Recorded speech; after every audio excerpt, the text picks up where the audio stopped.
আপনার সন্তান আল্লাহর কাছে অভিযোগ করে বলবে, মাবুদ আমার বাপের বুকে পাড়া দিয়ে আমি আজকে দুদিকে যাব, আমার বাপকে আজকে আনো, আমার মাকে আনো, আমার চুলটা লাল হতো না যদি আমার বাবা শাসন করত।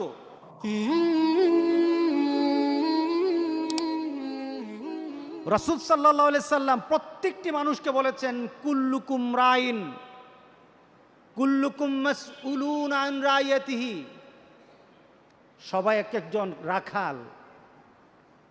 রাসূল সাল্লাল্লাহু আলাইহি সাল্লাম বলতেন, আমি রাখাল, আমি আমার উম্মতের জন্য রাখাল।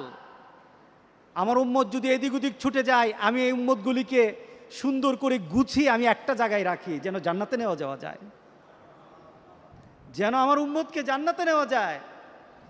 এর জন্য আমি আমার উম্মতের জন্য রাখাল। শুধু তাই নয়, রাসূল বলেছেন প্রত্যেকটি উম্মত আমার উম্মত রাখালের দায়িত্ব পালন করে।